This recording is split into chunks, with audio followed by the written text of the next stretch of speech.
প্রিয় দর্শক, অর্থনৈতিক উন্নয়নের সঙ্গে সঙ্গে দেশে ব্যাপকভাবে বেড়েছে বিমা খাতের সম্ভাবনা। এই সম্ভাবনাকে সামনে রেখে আরটিভি সাপ্তাহিক আয়োজন উন্নয়নের বিমা অনুষ্ঠানে আপনাদের সবাইকে স্বাগত জানাচ্ছি আমি সৈয়দ আশিক রহমান। অনুষ্ঠানটি আয়োজনে সহযোগিতা করেছে national life insurance company, green delta insurance company এবং কর্ণফুলী ইন্স্যুরেন্স কোম্পানি লিমিটেড। দর্শক, 1973 সাল থেকে দেশে বিমা কার্যক্রম চালু থাকলেও এখন পর্যন্ত 2 কোটিরও কম মানুষকে বিমার আওতায় আনা সম্ভব হয়েছে। দীর্ঘদিন ধরে সরকার অবহেলার সুযোগে এ খাতে সৃষ্টি হয়েছে চরম বিশৃঙ্খলা এবং আস্থাহীনতা। কিছু কিছু বিমা কোম্পানি নানানভাবে গ্রাহকদের প্রলুব্ধ করে প্রিমিয়াম সংগ্রহ করে তা আত্মসাৎ করায় সমগ্র বিমা খাতের প্রতি সৃষ্টি হয়েছে আস্থাহীনতা। অথচ গত 1 দশকে বর্তমান সরকারের নানামুখী উদ্যোগে বিমা খাতের পরিচালনায় বেশ কিছু পরিবর্তন এসেছে। দেশি উদ্যোক্তাদের কিছু কিছু কোম্পানি বিদেশি কোম্পানির সঙ্গে প্রতিযোগিতা করে উন্নত গ্রাহক সেবা নিশ্চিত করছে। কিছু কোম্পানির দাবি পরিশোধের হার আন্তর্জাতিক গড়ের প্রায় সমান, কিন্তু কিছু মন্দ কোম্পানি অনিয়ম, দুর্নীতি আর অপেশাদারিত্বের কারণে সরকারের উদ্যোগ এবং বেসরকারি খাতের সাফল্য ম্লান হয়ে যাচ্ছে। দেশের মানুষের মনে গিরে বসা নেতিবাচক ধারণা দূর করতে যে ইতিবাচক প্রচারণার প্রয়োজন তারও ব্যাপক ঘাটতি রয়েছে। এমন একটি বাস্তবতায় আজ আমরা আলোচনা করব বিমা খাতকে জনপ্রিয় করতে করণীয় নিয়ে। আর এই বিষয়ে আলোচনার জন্য আজ আমাদের সঙ্গে স্টুডিওতে আছেন প্রভাতী ইন্স্যুরেন্স কোম্পানির ব্যবস্থাপনা পরিচালক ও সিইও লায়ন মোহাম্মদ জাহিদুল ইসলাম জাহিদ, ন্যাশনাল লাইফ ইন্স্যুরেন্স কোম্পানির সহকারী ব্যবস্থাপনা পরিচালক মোহাম্মদ আবুল কাশেম এবং দৈনিক যুগান্তরের সাংবাদিক মোহাম্মদ মনির হোসেন। যাচ্ছে মূল আলোচনায়। জনাব জাহিদুল ইসলাম, 50 বছর মাত্র 2 কোটি মানুষকে বিমার আওতায় আনা গেছে। সুযোগ থাকার পরেও বিপুল সংখ্যক মানুষ বিমার আওতায় আসতে আগ্রহী হচ্ছে না, কেন? কারণ কি?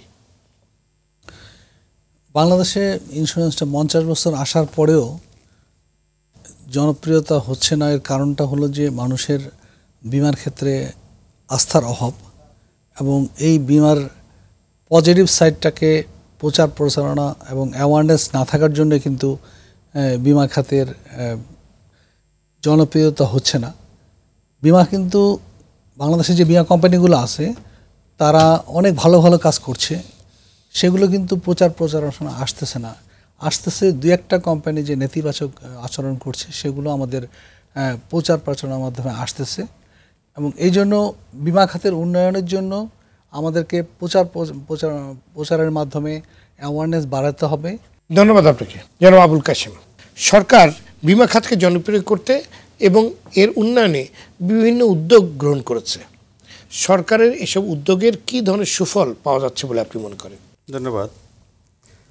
আজকের খুব একটা ভালো একটা এজেন্ডা নিয়ে আপনি আরটিভিকে আমি ধন্যবাদ জানাচ্ছি। বিমার জনপ্রিয়তা শীর্ষক আলোচনা। বাংলাদেশের কন্টেক্সটে আপনি উল্লেখ করছেন 2 কোটি লোক আমরা বিমার আওতায় আসছে, বিশেষ করে লাইফ সেক্টরে। অথচ আমরা 18 কোটি অধ্যুষিত জনসংখ্যা। আমরা স্বাধীনতার প্রায় 53 বছর আমরা অতিবাহিত হতে যাচ্ছে, তো এটা খুবই কম সংখ্যক। তো জনপ্রিয়তা একটা জিনিস, বিমা একটা জড়বস্তু, এটাকে পরিচালনা করতে হয়, জীব দ্বারে পরিচালনা করতে হয়। যে কোনো জিনিস ভালো মন্দ এটা যারা পরিচালনা করে তাদের উপরে ডিপেন্ড করে। বিশ্বে কোথাও বিমা দিবস পালিত হয় না, কিন্তু বাংলাদেশে একটা বিমা দিবস। আমরা এই সেক্টরের জন্য এটা আমাদের অত্যন্ত একটা, আমি বলবো, ইতিবাচক একটা উদ্যোগ নিয়েছে বর্তমান সরকার, প্রাইম মিনিস্টার শেখ হাসিনা, যে এটাকে মানুষদের অ্যাওয়ারনেস করার জন্য। সরকারি উদ্যোগ যদি কোনো কিছুতে যদি ভালোভাবে নেওয়া না হয় তাইলে রাষ্ট্রটা পরিচালনার আমরা হচ্ছে এটার ভিতরে একটা উপকরণ মাত্র। বিশেষ করে জীবন বিমা, ব্যাংক এবং আদার্স যেগুলি আছে, লিজিং প্রতিষ্ঠান যেগুলি আছে। তো গভর্নমেন্ট আমাদের এই সেক্টরটাকে জনপ্রিয়তা করার জন্য আগে আমরা কন্ট্রোল অফ ইন্স্যুরেন্স নামে আমরা পরিচালিত হতাম। বর্তমানে আইডিআরএ আমাদের একটা অথরিটি যেটা আছে, আমাদের অনেক লিকেজ ছিল। এগুলি আইডিআরএ যখন 2010 সাল বিমা আইন 1938-এর বিমা পরিবর্তন করে 2010 যখন বিমা আইন করা হলো এবং 2014 বিমা নীতি করা হলো, এখানে অনেক কিছু পরিবর্তন গভর্নমেন্ট এখানে নিয়েছে যাতে মানুষদেরকে ধার করে আমরা সেবাটাকে দ্রুত পৌঁছে দিতে পারি। এখন আপনি দেখেন আমাদের জনপ্রিয়তাটা হ্রাস পাওয়ার জন্য আমরা যত সংখ্যক আমরা ক্লায়েন্টকে আমরা তাদেরকে আমরা আস্থায় আনছিলাম, কিন্তু এখন আস্থাটা আবার আমরা রক্ষা করতে পারতেছি না। যেহেতু বিমা একটা লং টার্ম, একটা লং রান, মিনিমাম 10 ইয়ার্স এটার ম্যাচুরিটি টাইম এসে যায়। এই ম্যাচুরিটি যখন আমরা পেমেন্ট করতে আসি তখন এই সক্ষমতার অনেক প্রতিষ্ঠান হারাই ফেলি। দ্যাট ইজ তাদের গ্রাহক যে টাকা ফেরত দিতে হবে, এই কথাটা তারা বেমালুম ভুলে যায়। তো এই জন্য আমাদের সেক্টরে এখন যে বিমা প্রতিষ্ঠানগুলি আছে, এখানে হাতে গোনা কয়েকটা প্রতিষ্ঠান ব্যতীত অনেকগুলি প্রতিষ্ঠানে এই যন্ত্রণা ভুগছে যে মানুষদের টাকাটা যথাসময়ে পেমেন্ট করতে পারছে না। আর না হলে অদূর ভবিষ্যতে আমার মনে হয় যে আমাদের দেশে বিশেষ করে লাইফ সেক্টর, আমি বলবো জেনারেল সেক্টর তো একটা এক আঙ্গিকে চলে, কিন্তু লাইফ সেক্টরটার জন্য আমাদের জন্য একটা সমূহ বিপদ জি আশা করা যাচ্ছে আর কি। ধন্যবাদ আপনাকে জনাব মনির হোসেন। গ্রাহকরা এখনো বিমা খাতের প্রতি আস্থা আনতে পারছে না, কারণটা কি বলে আপনি মনে করেন? এই কারণ হলো যে একটা কারণ, আপনি বিমা খাতের মূল সমস্যার মধ্যে প্রথম কারণটা আপনি বলে ফেলছেন। আমরা আমাদের রিপোর্টারদের ভাষায় আমরা বলি সিটিপি বলি আমরা এরকম। প্রথমত কনফিডেন্সের অভাব, দ্বিতীয়ত হলো টেকনোলজির অভাব, 3 নাম্বার হলো প্রোডাক্টের অভাব। এই 3টা খাত যদি আপনি বিশ্লেষণ করেন, ওভারঅল বিমা খাতে এর বাইরে আর কোনো সমস্যা নেই। এই 3টাই, আস্থার অভাব, 2 নম্বর উন্নত প্রযুক্তি এখানে নেই, প্রোডাক্ট নেই, ভালো প্রোডাক্ট নেই। এই খাতগুলো, এই সমস্যাগুলোর মূল সমস্যা। এইগুলোর আবার উপখাত আছে, এই বিশ্লেষণ করলে যাওয়া যাবে। যেহেতু এই 3টে সমস্যার এখন পর্যন্ত সমাধান এই পর্যন্ত, আর এই সমস্যাগুলো কিন্তু আজকের না, দীর্ঘদিন থেকে এই খাতে এই সমস্যাগুলো চলে আসছে। আস্থার যে হীনতার মূল কারণ হলো বিমা কোম্পানিগুলো দাবি পরিশোধ করছে না। ভাই যেটা বলছিলেন এটা উনি ন্যাশনাল লাইফের ডিএমডি সাহেব, আমি ওই পয়েন্টেই আসছিলাম। এইটা যে এরকম যে বিমা কোম্পানিগুলো যখন প্রিমিয়ামের টাকা নেয়, তখন এই টাকা যে 10 বছর পর ফেরত দিতে হবে, এটা একেবারেই মাথায় থাকে না। এটা 1 নম্বরে। টোটালি এই খাতটা একটা বিশৃঙ্খল খাত এবং গ্রাহকের কাছে, টোটাল দেশের মানুষের কাছে পৌঁছাইতে পারে না এরকম না, নেগেটিভ ব্র্যান্ডিং এবং নেগেটিভভাবে এই পৌঁছাইছে। 3 নম্বর জিনিস হলো এখানে একটা এদের কাছে অভিশপ্ত একটা খাত বলা হয় বিমা খাতকে। আর্থিক খাতের যতগুলো খাত বলেন এর মধ্যে সবচেয়ে অবহেলিত খাত। আবার অবাক হবেন যে এই খাতটা আবার কোথাও কোথাও আবার অবমূল্যায়িতের পাশাপাশি আবার অতিমূল্যায়িত। শেয়ার বাজারে বিমা খাত খুব ভালো করছে, কিভাবে করে? আমি এইটাও বলতেছি যে বিমা খাতটা অবহেলিত, অবমূল্যায়িত, আবার কোথাও কোথাও অতিমূল্যায়িত। এইটাই হলো অবাক্যর বিষয়। এই বিমা কোম্পানিগুলো শেয়ার বাজারে যে সমস্ত কোম্পানিগুলোর দাম এখনকার যে প্রাইস আছে, সেই প্রাইসটা কখনো এই বিমা কোম্পানিগুলোর মৌলভিত্তি কিংবা ফান্ডামেন্টালের সাথে যায় না। এখানে কারসাজি আছে, এখানে গ্যামলিং আছে, এখানে সিন্ডিকেট জড়িত। ওভারঅল সমস্যা হলো যে যে এই খাতটা হলো যে বিশৃঙ্খল, এই বিশৃঙ্খলা খাতটাকে শৃঙ্খলায় আনতে হবে। এক্ষেত্রে একজন গ্রাহক যিনি একবার টাকা রাখছেন, দ্বিতীয়বার উনি এই খাতটাতে আর টাকা রাখতে চান না, উনি কোনো আত্মীয় স্বজনকে, কোনো বন্ধু বান্ধবকে এই খাতটার জন্য উৎসাহিত করে না।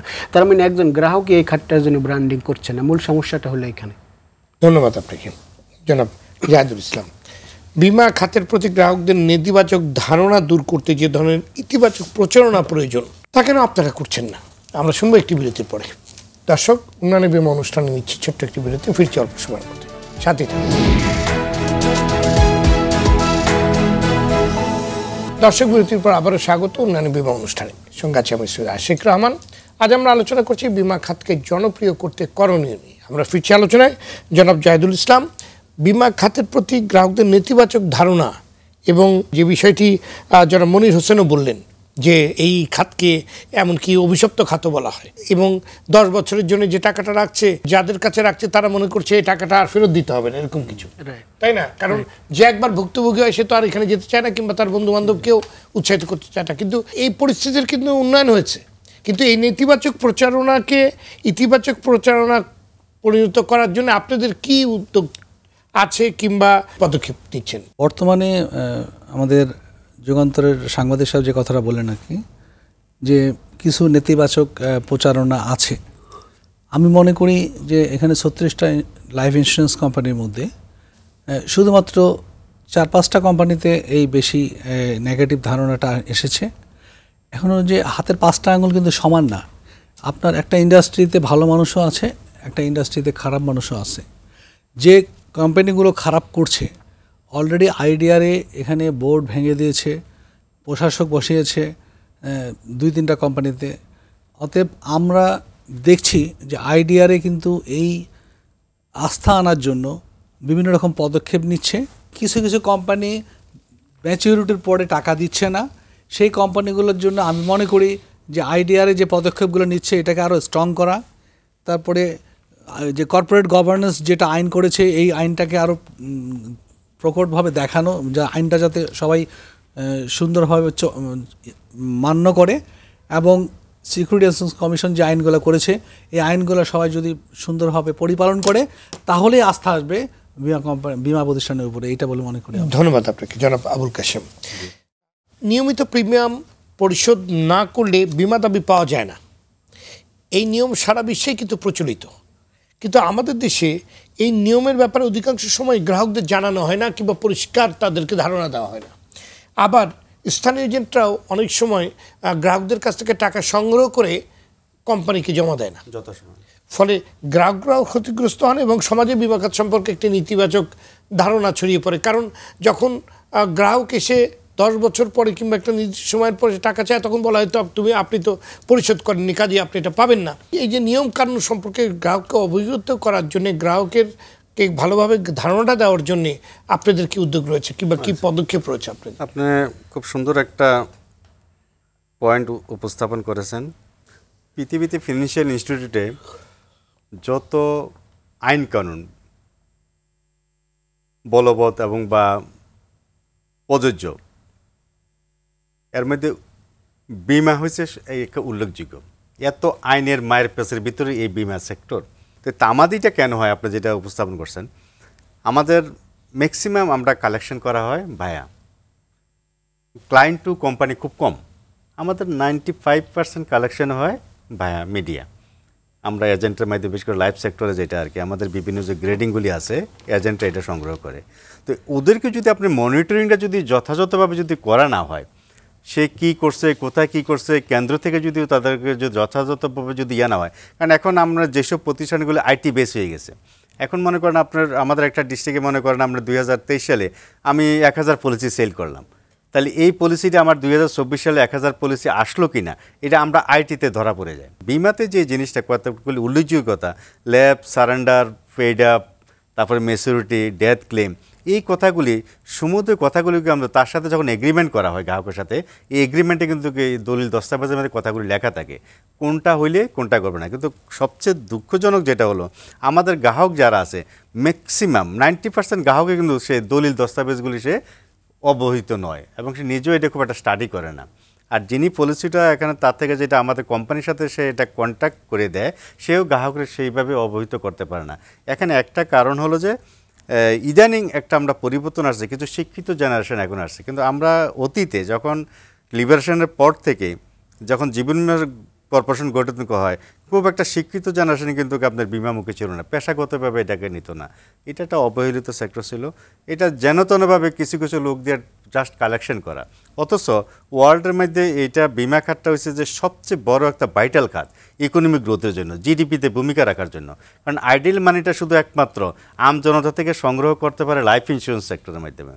যেমন আমরা দেশে মাইক্রো ইন্স্যুরেন্স আছে, ম্যাক্রো ইন্স্যুরেন্স, যেমন মাইক্রো আমরা 100 টাকা দিলেও সে বিমা করতে পারে, 150 টাকা দিলেও বিমা করতে পারে, মান্থলি ইন্স্যুরেন্স যেটা আর কি। আবার ম্যাক্রো যেটা মনে করেন 10,000 15,000 টাকা ইন্স্যুরেন্স করতে। তো এই যে গ্রাহক থেকে যে আইডিয়াল মানিটা, যে সে 100 টাকা দিল তার একটা আইডিয়াল মানি ছিল, এটা ইকোনমিতে যখন আসে এটা হাজার হাজার কোটি হয়ে যায়। যেমন আমি যে কোম্পানিতে বিলং করি, লাস্ট ইয়ারে আমরা 2000 কোটি টাকা আমরা টার্নওভার, প্রিমিয়াম টার্নওভার, এই টাকাটা কিন্তু সংগ্রহ করছি আমরা গ্রাহক থেকে। ইন্ডাস্ট্রিতে নিয়ার অ্যাবাউট 50,000 কোটি টাকা কিন্তু টার্নওভার হয়েছে প্রিমিয়াম আকারে, আমরা 2000 কোটি করেছি।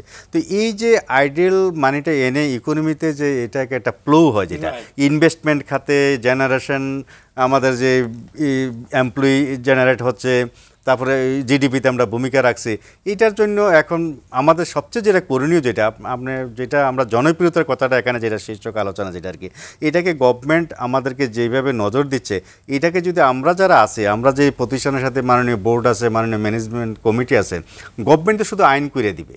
আমি তো বললাম 2 শতাধিক প্রজ্ঞাপন তারা ইতিমধ্যে আমাদেরকে দিয়েছে, বিশেষ করে লাইফ সেক্টর, জেনারেল সেক্টর, আপনারা এইভাবে প্রতিপালন করবেন আইনগুলিকে। কিন্তু আমরা কতজন এইটার দিকে নজর দিচ্ছি?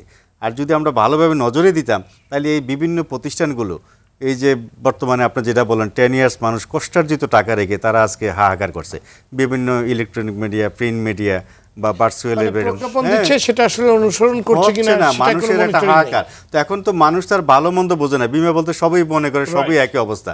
তো ভালোগুলি আমরা বড় বিপদ আছি। যেমন আমি আপনাকে খুশি হবেন, আমরা গত বছর আমরা প্রায় 1150 কোটি টাকা আমরা পেমেন্ট করছি শুধু দাবির টাকা, 1150 কোটি টাকা শুধু দাবির টাকা আমরা পেমেন্ট করছি, বিশাল এক টাকারে।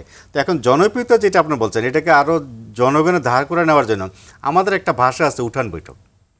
একটা গ্রাহকরা আমরা মনে করেন সে একটা দরিদ্র গ্রাহক ছিল, সে 60,000 টাকা একটা ম্যাচুরিটি চেক পাবে, এই চেকটা কিন্তু আমরা তার ধার গোড়া নিয়ে যাই, এলাকায় নিয়ে যাই। কয়েকজন লোককে আমরা এখানে সমাবেশ করি যে দেখেন সে বিমাটায় 100-200 টাকা করে সঞ্চয় করছিল, আজকে তাকে আমরা 60-70 বা 1-1.5 লাখ টাকা একটা চেক তার হাতে দিয়ে আসছিলাম। এইভাবে আমরা কিন্তু জনপ্রিয়তাটা গ্রোথ করতে চেষ্টা করছি আর কি, কারণ কেউ না কিন্তু দায়িত্ব নিতে হবে ইন্ডাস্ট্রিটাকে বাঁচাইতে হলে। জি, ধন্যবাদ আপনাকে যারা মনির হোসেন। খাত সংশ্লিষ্ট কারো কারো অভিযোগ ইতিবাচক প্রচারণার ক্ষেত্রে খোদ নিয়ন্ত্রক সংস্থা IDRE তারাই বড় প্রতিবন্ধকতা দিয়ে রেখেছে। সংস্থাটি প্রচারণাকে নানানভাবে উৎসাহিত করছে। হ্যাঁ, কিছু কিছু কোম্পানি হয়তো বা প্রচারণা করে বিভিন্নভাবে তারা মিসগাইড করেছে কিংবা তারা তাদের কালেকশন করেছে, কিন্তু এটাও তো IDRE দেখার উচিত ছিল কিংবা তাদের দেখার ব্যাপার ছিল।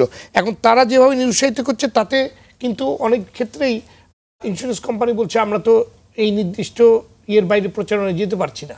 বিষয়টি যদি আপনি বলেন আমরা এটা শুনবো, কিন্তু একটি বিরতির পরে। দর্শক, সময় হলো আরেকটি বিরতির, ফিরছি অল্প সময়ের মধ্যে, সাথে থাকুন। দর্শক, বিরতির পর আপনাদের আবারও স্বাগত জানাচ্ছি উন্নয়ন বীমা অনুষ্ঠানে।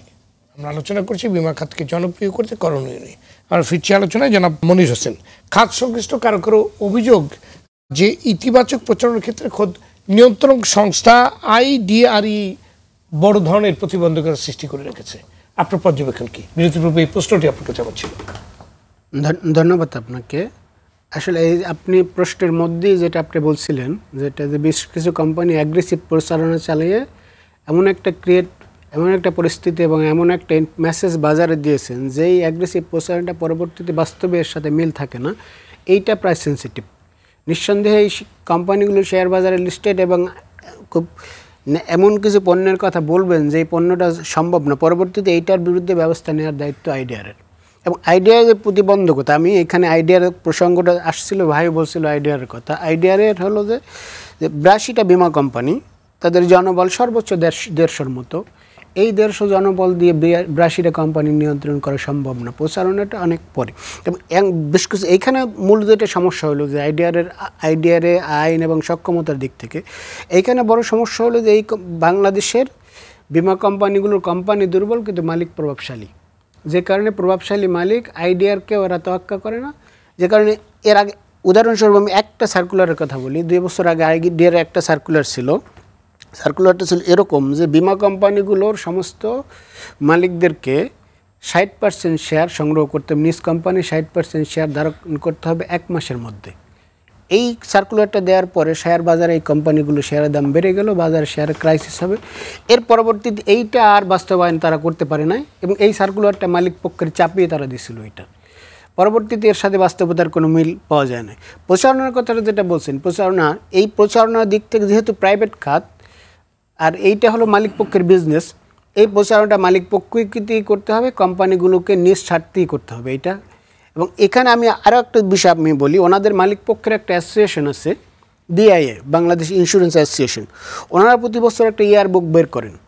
সর্বশেষ যে ইয়ার বুকটা বের করলেন যে 2022 সালের ইনফরমেশন দিয়ে 2024 সালে এসে একটা ইয়ার বুক বের করলেন। 2022 সালের সেই ইনফরমেশন দিয়ে 2024 সালে কোনো গণমাধ্যমে সেটা নিউজ করবে না, এটা খুব স্বাভাবিক কথা। ওভারঅল সিচুয়েশন হলো এরকম যে প্রচারণার দিক থেকে ওনারা নিজেরাই কেউ প্রচারণা চাচ্ছেন না এবং কেউ অতি উৎসাহী অ্যাগ্রেসিভ প্রচারণা চালাচ্ছেন। এখানে দেখার দরকার আছে, IDREর করণীয় আছে। জনাব জাহিদুল ইসলাম, বিমার গুরুত্ব, প্রয়োজনীয়তা এবং ভূমিকা অনেক, কিন্তু এই প্রয়োজনীয়তা এবং গুরুত্ব সম্পর্কে গ্রাহকদের বোঝাতে আপনাদের কি উদ্যোগ এবং পরিকল্পনা রয়েছে? ধন্যবাদ আপনাকে। বিমার গুরুত্ব এবং ভূমিকা তো অনেক। এক্ষেত্রে আমি মনে করি যে প্রচারণার মাধ্যমে এবং বিমা দাবি দ্রুত পরিশোধ করে বিমা করা প্রয়োজন বলে লোকজনকে অবহিত করা, এবং এখন যেমন আমরা সফটওয়্যার বেস হয়ে যাচ্ছি এবং যাতে দ্রুত এই বিমাটা দাবি পরিশোধ করা যায় তার সিস্টেমটাকে ডেভেলপ করছি। এভাবেই আশা করি বিমাটাকে আরও উদ্যোগ নেওয়া যাবে আর কি। জনাব আবুল কাশেম, বিমা খাতের ইতিবাচক ভাবমূর্তি ফিরিয়ে আনার জন্য নিয়ন্ত্রণ সংস্থার কাছে আপনাদের প্রত্যাশা কি? আসলে ওই যেটা আমাদের যুগান্তরের সাংবাদিক যেটা বললেন আর কি, এখানে আমাদের 82টা বিমা প্রতিষ্ঠান, তারা লোক আছে জনবল শতাধিক, 150 জন। বাংলাদেশের ব্যাংক আছে 76, এখানে একটা কিন্তু বাংলাদেশ ব্যাংক আছে। বাংলাদেশ ব্যাংক অর্থ মন্ত্রণালয়ের দ্বারা পরিচালিত, আইডিআরও অর্থ মন্ত্রণালয় দ্বারা পরিচালিত। 76 ব্যাংকে যদি নিয়ন্ত্রণ করার জন্য বাংলাদেশ ব্যাংক নামক এত বড় একটা হাতি, বিশাল একটা আকারের আঙ্গিকে একটা প্রতিষ্ঠান থাকে, এত জনবল থাকে, তার চেয়ে সেন্সিটিভ পয়েন্ট হচ্ছে বিমা। এখানে প্রতিষ্ঠান আছে 82টা।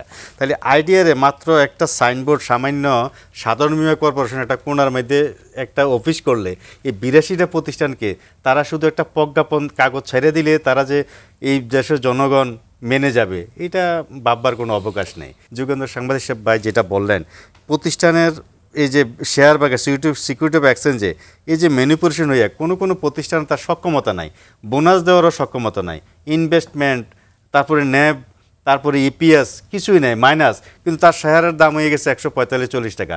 আর যেই প্রতিষ্ঠানের আপনার মনে করেন হাজার হাজার কোটি টাকা ব্যাংকে ডিপোজিট আছে, ন্যাব ভালো, ইপিএস ভালো, হ্যাঁ, তারপরে শেয়ার সংখ্যা ভালো, তারপরে আপনার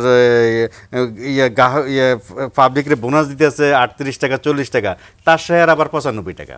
আর যে কিছুই দিতে পারতেছে না, ইপিএস মাইনাস, তার শেয়ার আবার 145 টাকা। তো এই যে এই জিনিসগুলি, ভ্যালুয়েশনগুলি অ্যাকচুয়াল সায়েন্সে যেটাই, তাদের একটা দক্ষ লোক খুবই প্রয়োজন। কারণ এই জিনিসটা কিন্তু অনুমোদন দেয় কিন্তু আইডিআরে, যে প্রতিষ্ঠানগুলি যে ডাটাগুলি আমাকে দিচ্ছে, তাদের সক্ষমতা, তাদের ইনভেস্টমেন্ট, তাদের আপনার লাইফ ফান্ড, তাদের বিনিয়োগ ফান্ড, তাদের ব্যাংকের সলভেন্সি, লিকুইডিটি কী আছে, এগুলো যদি তারা যদি যথাযথভাবে যদি বিশ্লেষণ করার মধ্যে তাদের মধ্যে লোক না থাকে, তাহলে আমাদেরকে তারা সার্টিফিকেটটা কীভাবে দেবে? জি, এটা আমার মতামত। ধন্যবাদ আপনাকে জনাব মনির হোসেন। আমাদের আলোচনা শেষ পর্যায়ে বাংলাদেশের আর্থসামাজিক বাস্তবতায় বিমাকে জনপ্রিয় করতে আসলে কি কি উদ্যোগ নেওয়ার সময় আছে, এবং জনাব আবুল কাশেম যা বললেন আপনি তার সাথে কতটুকু একমত? আমি একমত। এই প্রশ্নটা কিভাবে জনপ্রিয় করা যায়, আপনি যদি এই প্রশ্নটা আমাকে 3বার করেন, আমি 3বারই বলবো দাবি পূরণ, দাবি পূরণ, দাবি পূরণ, গ্রাহকদের দাবি পূরণ। 4র্থবারে আমি বলবো এখানে টেকনোলজির ব্যবহার বাড়াতে হবে। এবং এই খাতটাতে শুধুমাত্র যে সাধারণ গ্রাহক যে অসন্তুষ্ট এরকম না, এই খাতে যারা চাকরি করে তাদেরও বেতন ভাতা এত কম যেটা যদি তাদের জীবন এবং সংসার চলে না, যে কারণে ভালো লোক এইখানে আসতে চায় না। এবং অবহেলিত খাত যেটা, এই অবহেলিত খাত থেকে বের হয়ে আসতে হবে। এবং ভাই যেটা বললেন যে অর্থ মন্ত্রণালয়ের কথা, আপনি সামনে বাজেট আসছে, বাজেট বক্তৃতা দেখবেন যে 400 পৃষ্ঠার বাজেট বক্তৃতার মধ্যে শুধুমাত্র বিমা খাতের থাকবে কয়েকটা, সর্বোচ্চ 50 ওয়ার্ড থাকে বিমা খাত নিয়ে। অথচ এত বড় একটা সেক্টর, 82টা বিমা কোম্পানি, এতগুলো মানুষের কর্মসংস্থান, এতগুলো মানুষের ইনভলভমেন্ট, সেইখানে এই খাতটা অবহেলিত বিধায় এই আলোচনাটা খুব সরকারি পর্যায়ে বলেন, বেসরকারি পর্যায়ে বলেন, ওইভাবে আসতেছে না। সেই জায়গায় হলো কার্যকর উদ্যোগ নিতে হবে। তাইলে আমরা যেটা সবসময় যেটা বলে আসছি যে আমাদের হলো অর্থনীতিতে সারা পৃথিবীতে বাংলাদেশের অবস্থান 35তম, আর হলো বিমা খাতে বাংলাদেশের অবস্থান 68তম। তার মানে আমরা 33 ধাপ পিছিয়ে আছি, এখান থেকে আমরা বের হয়ে আসতে পারবো। ধন্যবাদ আপনাদের সবাইকে আজকে আলোচনায় যুক্ত হওয়ার জন্য। দর্শক, ব্যাপক সম্ভাবনা থাকার পরেও আস্থার অভাব এবং নেতিবাচক ধারণার কারণে পিছিয়ে রয়েছে বিমা খাত।